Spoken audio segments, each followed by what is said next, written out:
Like ball game, shit. Oh man, damn. He back with some shit that he never left with. Back and packing some noise that'll probably silence the skeptics that said he was singing too much and needed a new direction. Shit. It's only one direction, that's the fucking top. Damn. One direction like the pop group. This is for them days I set up shop just like a pop-up. Got to work off and waited for pretty girls to get off of work and then drop. Lil Dream. What it do? Welcome home. Thank you. It feels good to be home.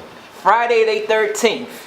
Well, I didn't get home Friday the 13th. Okay. I got home November 13th. The next month, I ended up doing an extra month. Yeah, because I saw that. First there was one date, then the extra month. So just some legal BS tying things up. Yeah, all right, so I was supposed to get out in September. Okay. But, you know, you gotta stand 10 toes down when people try you, so I lost my good time. And then Friday, October the 13th was supposed to be my day, but then I have an open case still. Mm-hmm. So when I got released from federal prison, Virginia came to pick me up on my other warrant, and then I went and did a month down there waiting to catch a bail. So I'm out on bail right now, for real, for real. Okay. During that time, what was your mind state like? Just because it was almost a year, right, that you were away? 13 months. So it was over a year that you were away. What was your whole frame of mind like during that time? Never again. Mm-hmm. That was my mindset. Never again. Whatever I had to deal with, what people I needed to cut off, this, that, and the third, like I pretty much was just focused on really trying to figure out what wrong choices. I mean, I know what I did criminally, but what choices I was making that ended me up long term where I was at. Yeah. And just like how not to be in that situation again. Right. So I was just in there bettering myself. You know what I'm saying? Mm-hmm. Like typical jail stuff, working out, reading, eating right. Thinking. Yeah. The prison I was at had a music program, so I play instruments and stuff. So I had a little band. I was in 3 bands. We had a go-go band. What? We had a go-go band, and I was in this old head band. He was doing like Gap band stuff like that. Let me find out. Curtis Mayfield and stuff. He was playing the oldies up in there. Yeah, and then I was in this little rock band. So I was just in there just honing my skills, just trying to refocus myself and kind of get back to myself. You know what I'm saying? Not being all caught up in the hype. Right. Beforehand going in, when you knew it was about to happen, did you do anything, try to prepare yourself mentally about being away from your family, from the music?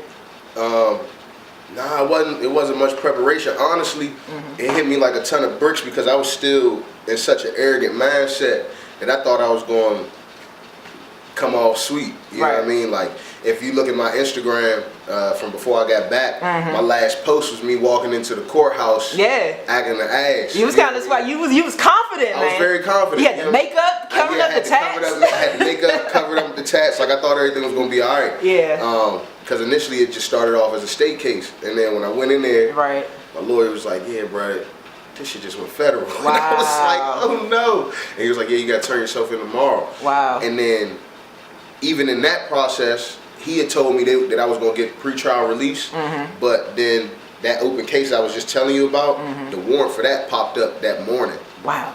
So then they wouldn't release me. So then I thought I was coming back, and everything just was over right there. I had been locked up ever since that day. That was it. Damn, you really didn't have no time. It wasn't no preparation. The only preparation I did was some turning up, the night before I turned myself in. Right.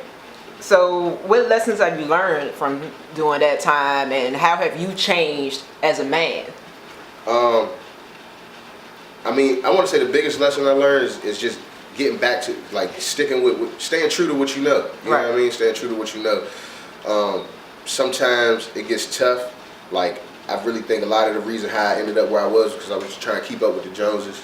As in, a lot of people that I'm close to are well off in this music thing. Yeah. And it kind of, you get a little jaded, when it's my time. Yeah. And it's like, I need to run this checkup. Yeah. You know what I mean?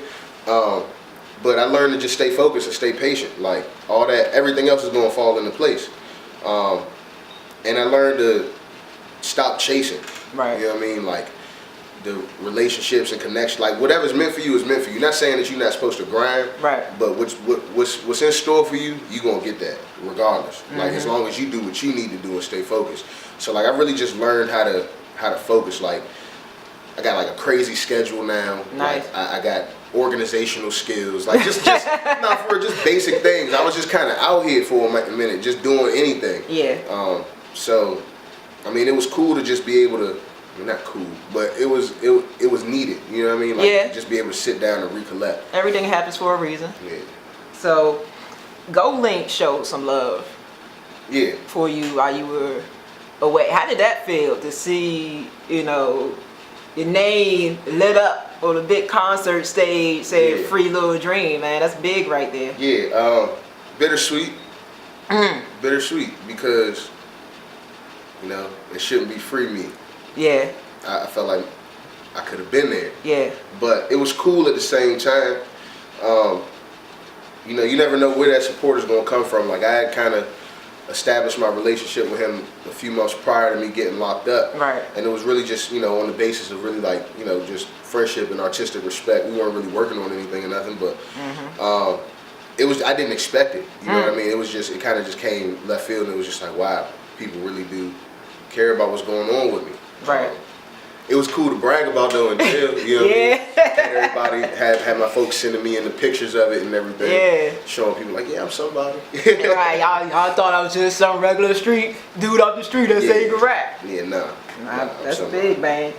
Now, I saw you tweet about how some people that you looked out for, you know, coming up, they didn't reach out to you at all. Is that tough to deal with when you've done so much for folks, and then when you need people the most, they not there for you? It's not tough to deal with. I'm grateful for it because one of my biggest weaknesses is I got a big heart. Right. I've done a lot for a lot of people, and I'll never be the type of guy to pull a card or say a name or what I've done for anybody. But it's a lot of people that I looked out for, and like, that was one of the craziest things that happened to me while I was locked up. Like, you are surprised. Like, it's the people you least expect that step up to the plate. And it's the people you thought that was going to ride that just fall all the way off. Like Gold Link, for instance. Like, that's not my day one, man. Yeah. You know what I mean? That man never had to do none of that. But just the fact that he did that versus, like I said, specifically, I was kind of thinking about a close friend that, you know, they was down bad, and I was up at the time, put a roof over their head, was buying them clothes, make sure they were straight, facilitating them to create and make music still. And it's just funny. Yeah. It's just funny. Because on the flip side, I know once I execute my plan the way I plan on doing so, that it's going to be all, oh, what's up, bro? But it's cool, I'm good on all of that. Okay, you don't need them anyway. Nah. Life after being out. Life after being out. Adjusted.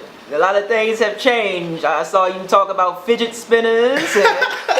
It's so crazy because, like, all right, so like I'm not one to, like, I don't ever like to overhype anything. Like, I say I only did a year because, like, even though a year's a long time, man, I was in there with guys that's not coming home for a long time. So that year is like nothing. You know what I mean? It was just a time for me to learn. I was just passing through. But like, it's crazy just what changes in that small amount of time. Year. Like, I'm still getting used to the new operating system on the iPhone. Like, a girl sent me an invisible ink message. I show my phone to my man, like, bro, what is this sparkly shit? Like, why can't I see? Like, what is this? That's hilarious. And then, what is a fidget spinner? I don't know how that even became a thing. It's a big thing. I know all the little kids out here trying to collect them all. You know, it's like Pokemon. You gotta collect them all. It's not like they don't even do nothing. There's nothing special about it. You just gotta have like the hottest one. You know, we had stupid fads coming out when we played like the animal video game thing, keychain that would die. It literally did something. And like, you fed it, and if you didn't take care of it, it died. Right, you know what I mean? It taught you some type of minor responsibility. I'm not accepting fidget spinners. The person who showed me one, I was in the store, and he was trying to get me hip, and my man was laughing at me. I almost threw the fidget spinner at the person. It makes no sense. I don't condone. Don't condone fidget spinners. I don't condone fidget spinners. Death to fidget spinners. Yeah, nah, it's cool though. But it's a bunch of little cool stuff that's just happening now that, like, it's like I missed out on. Right. What'd you think about how, because the music scene has changed?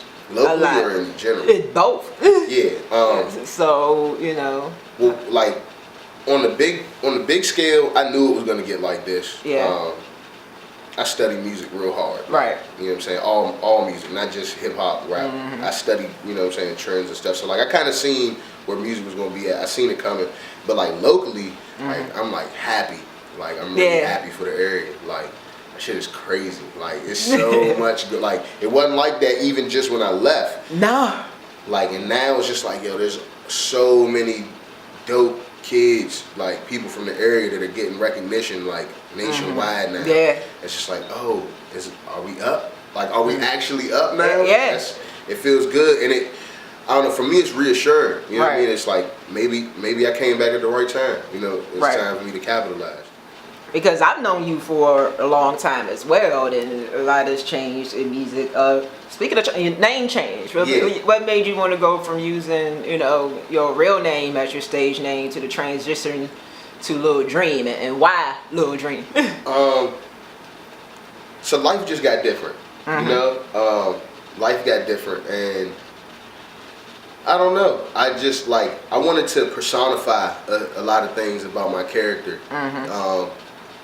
That I felt like I couldn't encompass as Darren Hanible. Like, not to get like too deep, but like, I ain't have the worst life, but I ain't had the best life. And like a lot of my music as Darren Hanible was reflective of that. And I'm not saying that I'm against making conscious music or anything like that. But I just really started enjoying life. Finally. And not being weighted down by like the problems and being like, oh, everything's so messed up. We need to speak out against everything and things like that. Gotcha. So like the way the name came about was I had a little basement studio, and like for a minute I was working with a producer. I was starting to write R&B records for people, and I actually just got a placement on an album from something I did like 2.5 years ago. All right. But I was working with this producer, and so like I was just in the basement like every day making reference records, like just like 5, 6, 7, 8 records a day. And like one of my friends was making a joke. We were all smoking or whatever, and he was like, "Bruh, this is somewhere between The Dream and Lil B." Like, wow.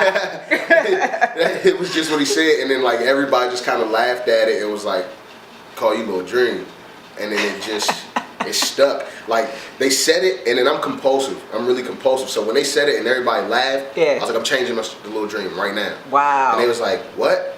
While they were saying what, I was on the internet making my Lil Dream account, switch my Twitter name to Lil Dream, and I was like, I'm gonna stick with it. Like, people either gonna fuck with it or not, but that's just who I am now. And it feels cool. Wow, man, that's wow. I didn't even know it's something that simple. Yeah, it's nothing. It wasn't like nothing deep. Like, Nah, it really was just a moment. Like, it felt right. Yeah. It felt right, and I rocked with it. And I mean, the response was never negative. Everybody adapted. So. Another thing you're adapting to that I'm happy to see you talk about is sobriety. Yeah. Sobriety is important, man. Yeah.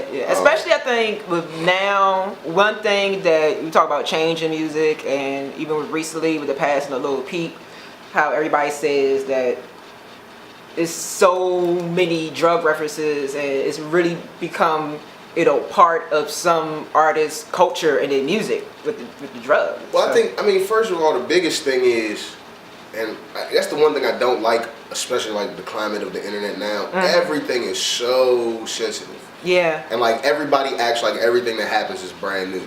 Artists have been struggling with substance abuse issues since art has been art. You know what I'm saying? All the way back to Ray Charles up to Lil Peep. Right. It's an issue. You know what I mean? Right. Most artists are creating, most creatives are creating because they have something that they're trying to get away from or elevate from.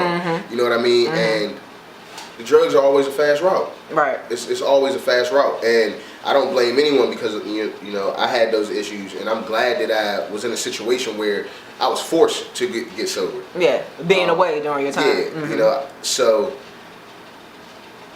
I don't know, man. It's just like, I never want to be preachy. That's not my thing. I'm definitely like a let my light shine type of guy. Yeah. But I mean, it's not cool. Like, and like when I look back at a lot of the things I was doing and like the path I was headed down, like, you know what I'm saying, that Lil Peep situation, that could have easily been me or any one of my friends. Right. You know, like we were going really hard right before I got locked up with the Zans and all that kind of stuff. And like, you know, even before Lil Peep, you know, ASAP Yams and Pimp C. Yeah, and, like you said, you can keep going. You can go back, back, and back, and it's like at some point we gotta wake up. Excuse me, and do better.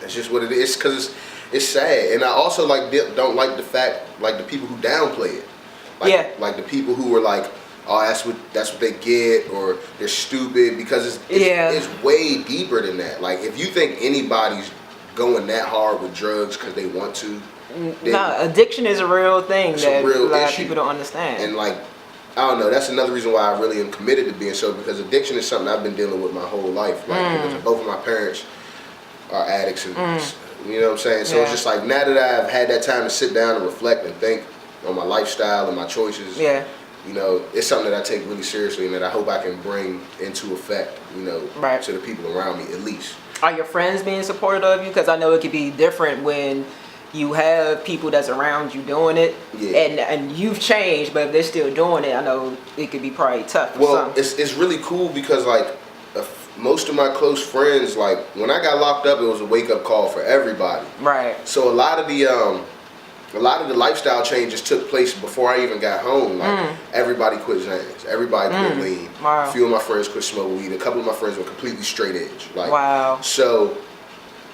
it was easy to come home to. Yeah. You know, because honestly, like when I first was locked up, I was on my, I'm gonna come back, bro. I'm gonna smoke the biggest J. Yeah. I'm gonna get lit. Blah blah blah. And then, you know, like my right hand man, he was like, bro, like we on this sober life, and I'm just like, you know what? Perfect. I am too. Say no more. So it just it all just fell into place. That's real friendship right there, because they want you to win, so they know it's gonna take a team effort. Yeah. All right. Was there any withdrawals or anything that you was going through when you first had to deal with that sobriety while being away? Yeah, definitely. Like I said, I was definitely on the Xanax, like really, really heavy, and even though it's not physically dependent, it's an anxiety medicine, so it becomes mentally dependent, and it makes you moody. So like when I was first locked up, I was just like all over the place. I was stressing, I was snapping out on people, I kept getting into shit, kept getting into fights and things like that. And just looking at that type of behavior, like that's not me. Anybody who knows me knows, like I'm a chill. Yeah. Like, you know what I'm saying? Like I'll never sit here and pump fake like I'm like Mr. Go Hard or none of that. So like, what the? Yeah. Nah, I gotta reel it in. Then I didn't see like the effect it was having on me. Yeah. Sometimes I miss it. Sometimes I miss it. Just like when certain things get to stressing me.